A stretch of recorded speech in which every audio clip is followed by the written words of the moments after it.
Hello friends, the Hindu editorial analysis में आप लोगों का स्वागत है। तो आज हम द हिंदू एडिटोरियल सेक्शन से दो बहुत ही इंपॉर्टेंट आर्टिकल एनालाइज करेंगे। और सबसे पहले जो आर्टिकल एनालाइज करेंगे इसका शीर्षक है the script of disruption and a new order.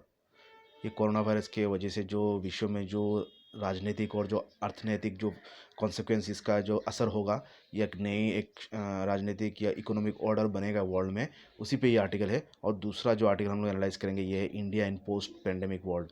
Bharat की क्या रोल होगा इस मतलब कोरोना वायरस की बाद में जो स्थिति होगी उसमें इंडिया की क्या रोल होना चाहिए, उसी में ये आर्टिकल है। तो चलिए शुरू करते हैं एनालिसिस। दोस्तों सबसे पहले जो आर्टिकल एनालाइज करेंगे ये है हमारा the script of disruption and new order.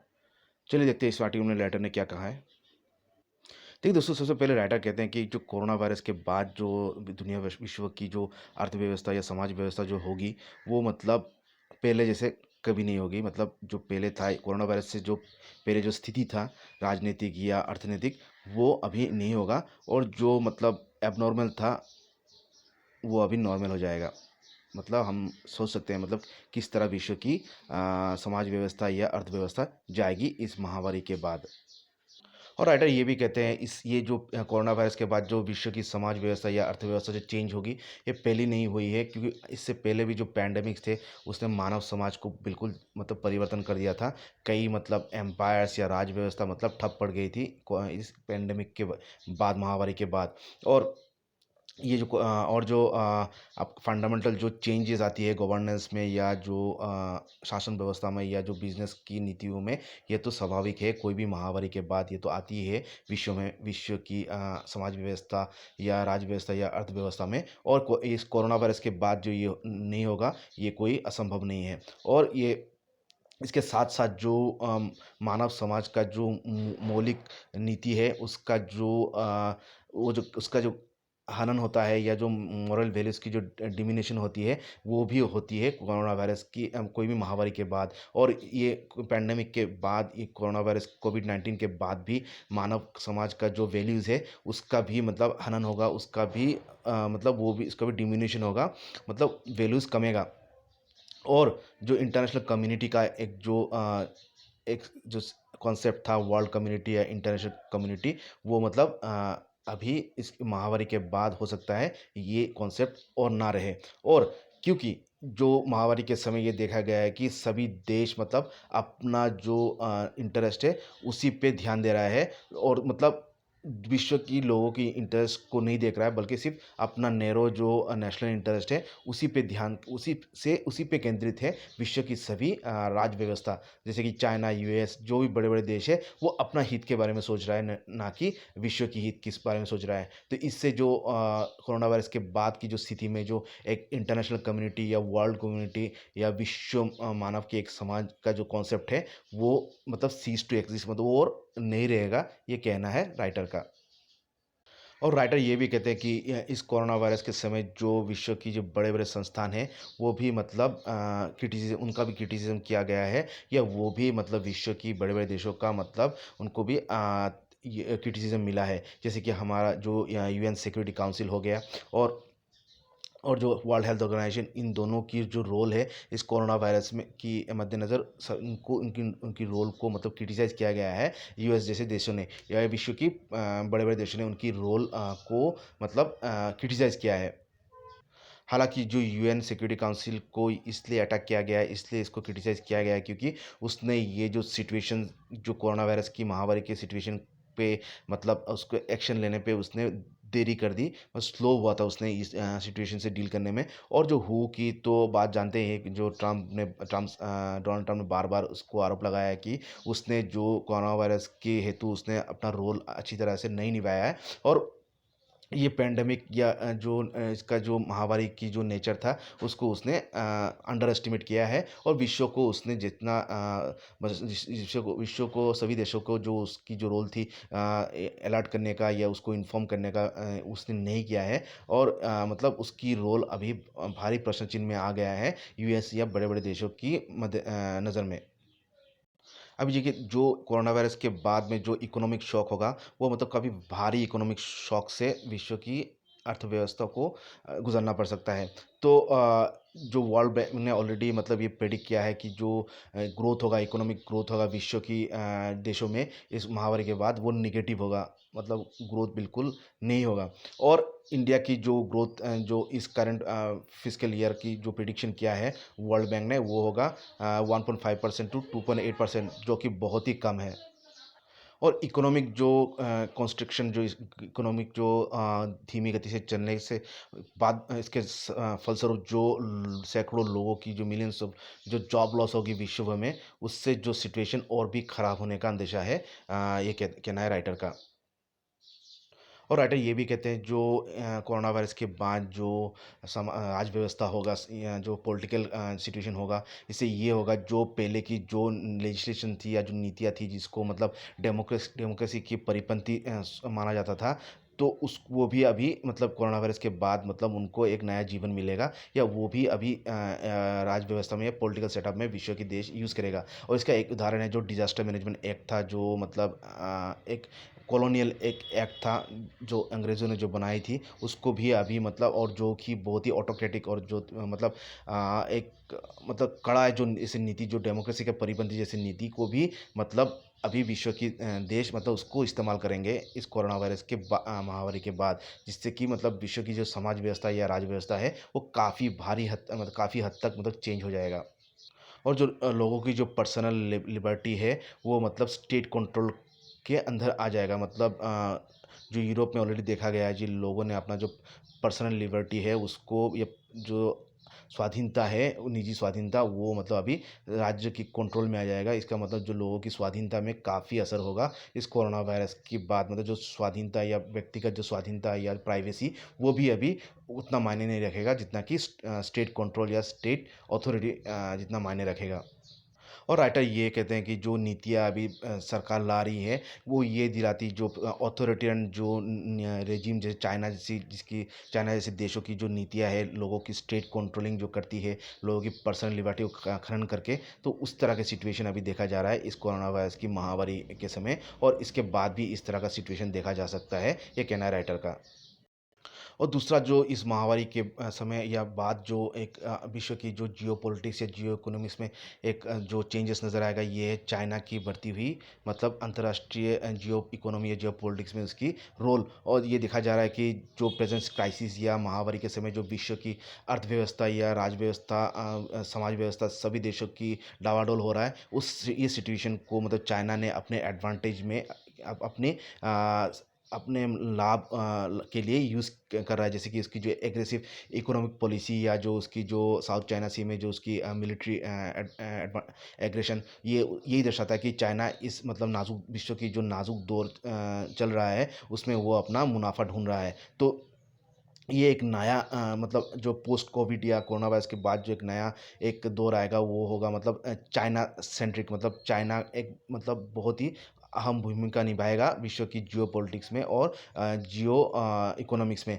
तो ये कहना है राइटर का, क्योंकि ये जो कोरोना वायरस की जो महामारी, ये पहले तो वुहान से ही स्टार्ट हुआ था दिसंबर 1 तारीख 2019 को, लेकिन चाइना ने इसकी इन्फॉर्मेशन मतलब सेकेंड वीक ऑफ जनवरी को ही दिया था विश्व को। और इससे मतलब चाइना की जो मतलब रोल है या उसकी जो जिम्मेदारी है इस महामारी फैलाने में, वो काफ़ी मतलब उसका जो रोल था या नेग्लिजेंस था, वो काफ़ी दर्शाता है। और चाइना इस मतलब जो क्राइसिस चल रहा है विश्व की हर देशों में अर्थव्यवस्था या जियोपॉलिटिक्स में, उसकी पूरा लाभ उठाएगा। और पोस्ट कोविड कोरोना वायरस के बाद की जो जियोपॉलिटिक्स होगा, वो चाइना सेंट्रिक होगा, ये कहना है राइटर का।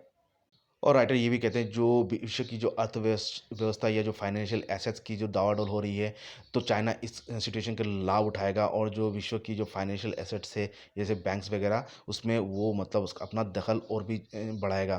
तो चाइना ने ऑलरेडी जो मतलब विश्व की बैंक्स और जो कंपनीज है उसमें दखल जमाना शुरू कर दिया है। और भारत में जो चाइना ने जो पीपल्स बैंक ऑफ चाइना ने ऑलरेडी जो एचडीएफसी की मतलब 1% शेयर्स खरीद ली है।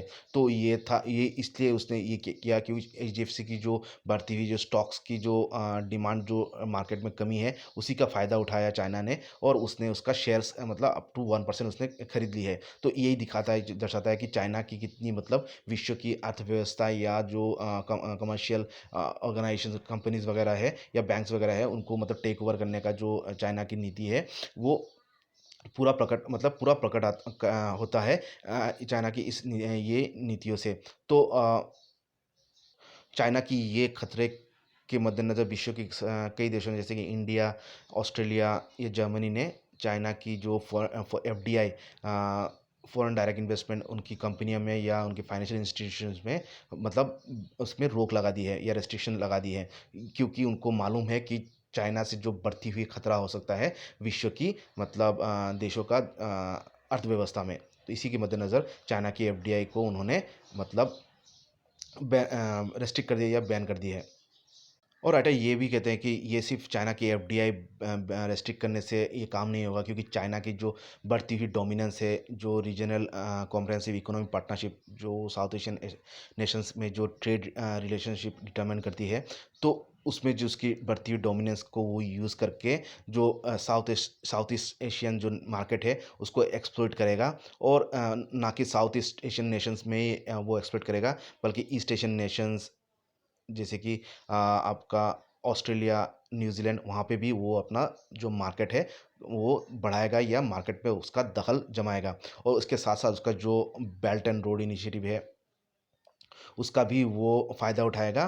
तो उसका जो उससे जो कनेक्टिविटी होगा, वो विश्व भर में उसका जो इकोनॉमिक या जो उसका जो फाइनेंशियल जो गोल है, उसका लाभ उठाने के लिए वो यूज़ करेगा।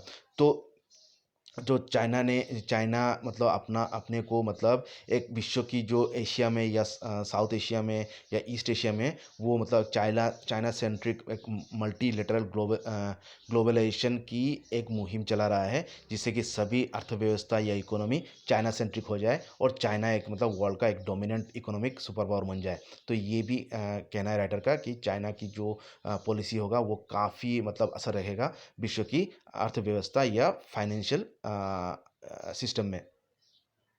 इसके साथ-साथ राइटर कहते हैं एक फ़ॉल्टरिंग वेस्ट जो मतलब ये कोविड-19 के बाद जो वेस्ट या पश्चिमी देश जैसे कि ख़ास तौर पे यूएस की जो डोमिनेंस थी जो ग्लोबल वर्ल्ड ऑर्डर में 1940s के बाद वो अभी बहुत ही घटेगा, क्योंकि जो कोविड-19 के बाद जो यूएस में जो सामाजिक व्यवस्था या अर्थव्यवस्था की जो मतलब जो लॉस हुई, इकोनॉमिक लॉस हुई है, उससे जो यूएस की जो डोमिनेंस है वर्ल्ड पॉलिटिक्स में वो काफ़ी मतलब घटेगा। और एक यूएस को अभी एक फेलिंग स्टेट के हिसाब में देखा जा रहा है। और इसकी जो इससे उसका जो रोल है वर्ल्ड अफेयर्स में विश्व की जो एक डोमिनेंस वो बनाए रखा था इतने दिनों से, वो अभी काफ़ी हद तक घटेगा, ये कहना है राइटर का। और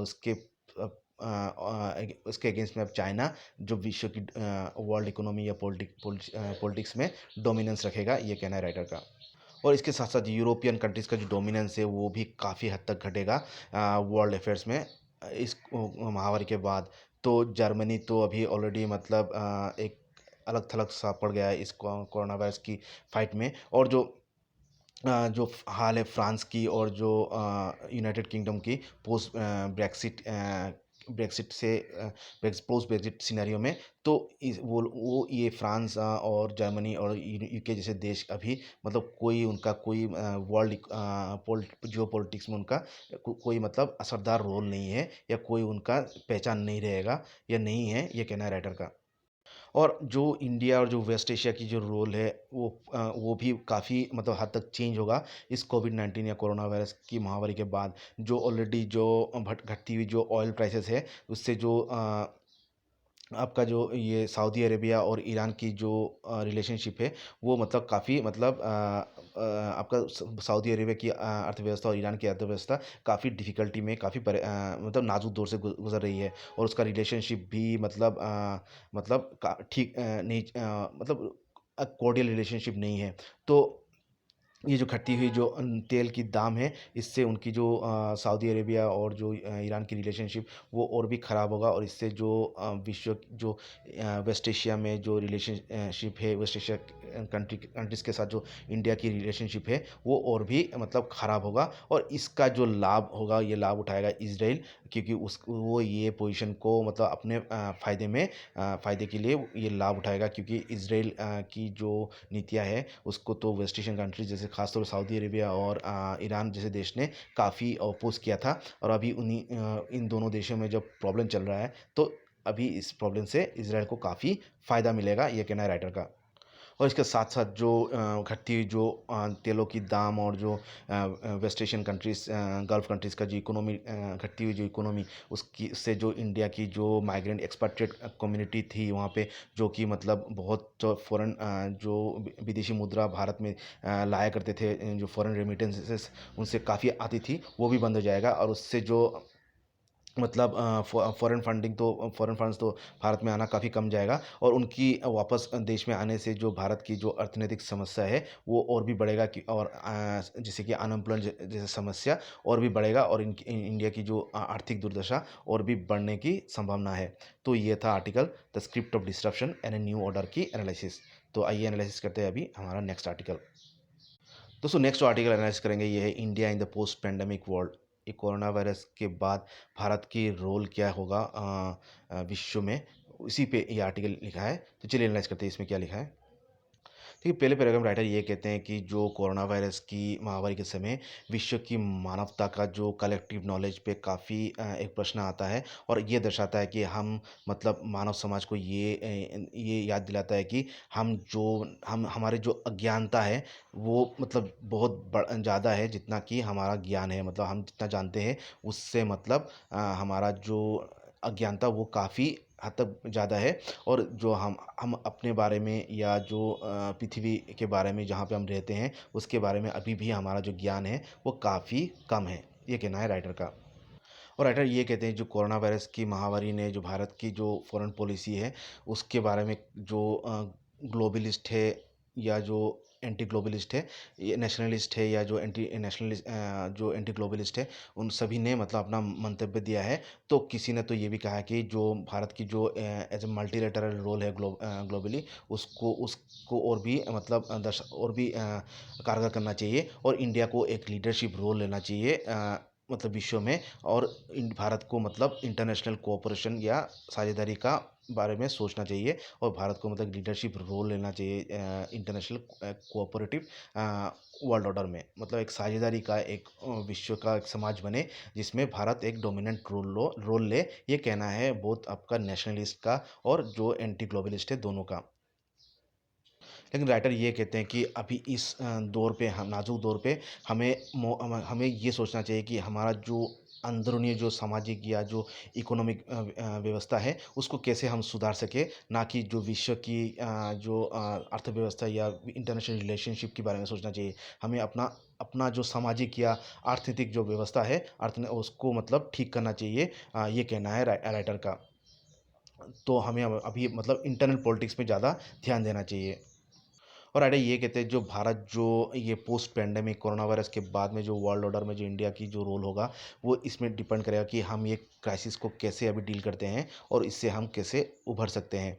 तो ये डिपेंड करेगा हमारा जो कुछ फैक्टर में, फंडामेंटल फैक्टर में डिपेंड करेगा, जैसे कि हमारा जो लीडरशिप की क्या क्वालिटी है, हमारे लीडर्स कैसे हैं, हमारे जो एडमिनिस्ट्रेशन हमारा कैसे है, और सभी जैसे कि सेंट्रल एडमिनिस्ट्रेशन या स्टेट एडमिनिस्ट्रेशन या डिस्ट्रिक्ट या विलेज लेवल एडमिनिस्ट्रेशन हमारा कैसा है, और हमारा जो इंस्टीट्यूशनल फ्रेमवर्क है कैसे, हमारा हेल्थ हेल्थ सेक्टर या जो इकोनॉमिक सेक्टर कैसे काम करता है, तो उससे भी डिपेंड करेगा। जैसे कि हमारा हेल्थ केयर फैसिलिटी कैसा है, मतलब कितना हद तक हम लोगों को हेल्थ केयर प्रोवाइड कर सकते हैं, और हमारा सामाजिक जो एकजुटता या मिलजुल के रहना या सामाजिकता, उस पे ही भी बहुत सारा डिपेंड करेगा कि हम इस महामारी से कैसे उभर सकते हैं, यह कहना है राइटर का।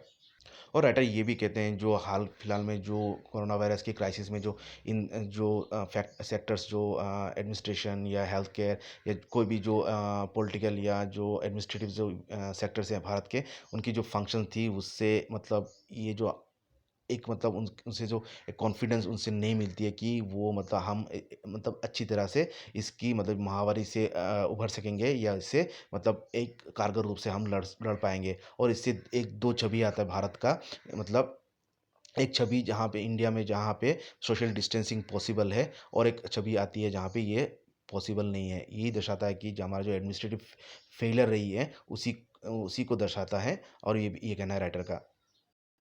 और राइटर ये भी कहते हैं जो कोरोना वायरस की महामारी ने हमारे जो शॉर्टकमिंग्स या जो फेलियर तो एज ए मतलब एडमिनिस्ट्रेटिव एज ए नेशन वो तो बताई है। और जो हम जो मतलब हम गर्व करते हैं कि हम वर्ल्ड विश्व का सबसे बड़ा डेमोक्रेसी है या फिफ्थ लार्जेस्ट इकोनॉमी है, उस पर भी काफ़ी मतलब प्रश्न चिन्ह लाता है। तो हमारा जो प्राचीन काल से जो हमारा जो खामियाजा है समाज व्यवस्था में, जैसे कि हम जो हम जो डिवाइडेड हैं कास्ट, क्लास या क्रीड के, धर्म, जाति या वर्ग में, वो फिर से उभर के आया है। और हमारे ये भी दर्शाया कि हमारा समाज में जो मतलब असमानता, ये इनइक्वालिटी कितने हद तक हमारे समाज में है। और ये और जो हमारे जो सरकार ने जो बहुत सारे लोगों को मतलब बारे में नहीं सोची है इस लॉकडाउन के पीरियड में, जो कि सबसे ज़्यादा जैसे कि आपका जो दिन मजूरी करने वाले लोग या जो गरीब तबके के लोग, उनको मतलब ये जो नई जो इस महामारी के समय जो पॉलिसीज़ है, उनको उसमें से बाहर निकाल दिया गया, या उनके बारे में मतलब सरकार ने या समाज, हमारा जो राज्य व्यवस्था है, उसने बिल्कुल भी उनके बारे में नहीं सोचा है। और राइटर कहते हैं यद्यपि लॉकडाउन ज़रूरी था ये इस महामारी की रोकथाम के लिए, लेकिन इसकी जो जिस हिसाब से या जिस रूप से इसको इम्प्लीमेंट किया गया था, वो मतलब एक गवर्नमेंट फेलियर थी। तो सरकार ने इसको बिना मतलब प्लानिंग करके बिना बिना प्लान के ही इसको इम्प्लीमेंट किया है। और और ना कि मतलब स्टेट्स को साझेदारी में रख के इसकी मतलब प्लान ली है, ना कि सरकार ने इसके बारे में आगे सोचा था कि जो मतलब हमारे जो सैकड़ों मतलब जो हज़ारों जो मिलियंस ऑफ जो वर्कर्स हैं या जो गरीब तबके के लोग हैं, उनकी स्टेट कैसे देख रेख करेगी या वो कैसे अफेक्टेड होंगे इस लॉकडाउन से, उसके बारे में सरकार ने बिल्कुल ध्यान नहीं रखा, ये बिल्कुल नहीं सोचा। और इसके फलस्वरूप ये जो लॉकडाउन है उन पे बहुत ही मतलब कठोर और बहुत बहुत ही मतलब एक निर्दयी एक मतलब एक नीति रहा, जो कि हमारे जो गरीब तबके के लोग हैं। और इसका फलस्वरूप देखा गया कि जो मतलब हज़ारों जो माइग्रेंट वर्कर्स थे, मतलब जो पैदल जाने लगे अपने जो गाँवों में। तो यही दर्शाता है कि जो हमारा जो पॉलिसीज़ था इस महामारी के समय, ये डिसीजन था सरकार का, वो कितना मतलब बिना सोचे समझे लिया गया डिसीजन था, ये कहना है राइटर का। और सरकार ने जो बिना प्लान किया हुआ ये जो डिसीजन लिया था लॉकडाउन से, उससे जो गरीब तबके की लोगों की जो स्वास्थ्य और जो इकोनॉमिक क्राइसिस हुई है, वो मतलब एक भारी एक असर डाल सकता है हमारा जो ये कोरोना वायरस या कोविड-19 की मैनेजमेंट या इसकी रोकथाम की हेतु। तो इस तरफ सरकार को और भी ध्यान देना होगा अभी, अगर सरकार इस महामारी को रोक सके, या इसकी जो कॉन्सिक्वेंस है, इसकी जो दुष्परिणाम है, उसको आगे मतलब उसको मिनिमाइज़ किया या करे, या इसको सीमित करना चाहे तो। और सरकार को अभी अपना जो प्लान, कॉम्प्रिहेंसिव प्लान लेना होगा, जिससे कि लोगों को की हेल्थ और जो इकोनॉमी है वो इम्प्रूव हो। और इसके लिए सरकार को मतलब लार्ज स्केल इन्वेस्टमेंट करना होगा हमारे यूनिवर्सल हेल्थ केयर में और एजुकेशन और सोशल सिक्योरिटी में। तो इसके लिए सरकार को मतलब प्लानिंग करना होगा और रिसोर्सेस फंड रेज करना होगा। और इसके लिए और एक मतलब सशक्त एक सुचारू प्लान लाना होगा। और हमारा फिजिकल डिफिसिट कितना जितना भी ना हो, हमारे हमको हेल्थ, एजुकेशन और सोशल सिक्योरिटी में हमें पूरा ध्यान देना होगा, और उसके लिए हमें फंड रेज करना होगा, ये कहना है राइटर का।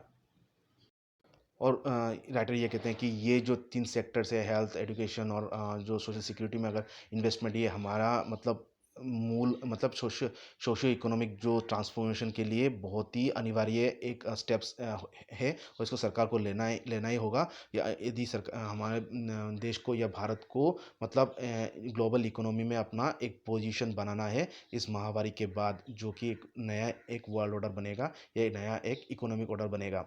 तो अभी सवाल होता है कि ग्लोबली भारत को क्या रोल प्ले करना चाहिए।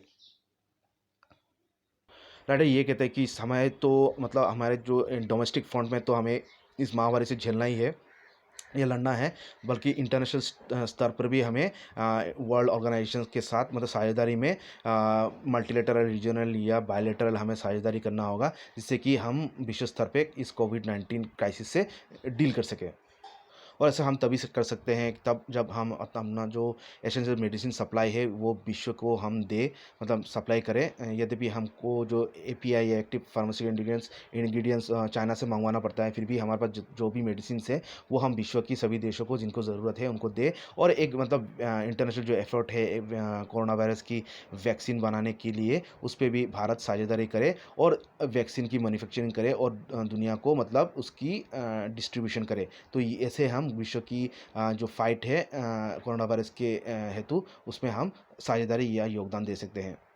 और अरे ये भी कहते हैं कि अगर हमें एक मतलब अंतर्राष्ट्रीय स्तर पर एक लीडरशिप रोल प्ले करना है और एक अंतर्राष्ट्रीय विश्व की देशों को एक विज़न देना है, जो कि एक मतलब इंक्लूसिव वर्ल्ड, एक मिलजुल के एक और सभी देशों की एक मिलाप का जो विज़न है, और उसको हम तभी कर सकते हैं जब हम इंटरनेशनली कोऑपरेट करें कोरोना वायरस की फ़ाइट के हेतु। और इसके लिए हमें तो हमारे डोमेस्टिक फ्रंट में भी हमें पॉलिसीज़ लाना होगा, जो कि मतलब कोऑपरेटिव और एक मतलब डेमोक्रेटिक और सोशल पॉलिसीज़ लाना होगा। और उसको उसकी जो प्रतिच्छवि हम इंटरनेशनल स्तर पर भी इसको दिखा सकते हैं, जिससे कि हमारा जो इमेज है ग्लोबली वो बढ़े और हम एक महत्वपूर्ण भूमिका निभाए एक पोस्ट कोविड या कोरोना वायरस की एक ग्लोबल वर्ल्ड ऑर्डर में। और अटा अंत में ये कहते हैं कि हमें एक इंक्लूसिव इंडिया के बारे में सोचना चाहिए इस महामारी के समय, जिसमें सभी मतलब धर्म, जाति या वर्ग के लोग रह सके, या सभी को लेके एक समाज बनाना की गढ़ लेना चाहिए, ना कि कोई डिवाइसिव पॉलिटिक्स प्ले करना चाहिए। और इस दौर पे हम किस तरह मतलब हम हमारा सामाजिक, अर्थनैतिक या राजनीतिक व्यवस्था लेते हैं राष्ट्रीय स्तर पर या अंतर्राष्ट्रीय स्तर पर, उसी पे डिपेंड करेगा हमारा जो पोजीशन है मतलब इन फ्यूचर वर्ल्ड ऑर्डर में। तो ये था article India in the post pandemic world के एनालिसिस। आशा करता हूँ आप लोगों को अच्छा लगा है। अच्छा लगा है तो लाइक कमेंट कीजिएगा और चैनल को सब्सक्राइब कीजिएगा। आज के लिए इतना ही। Thank you.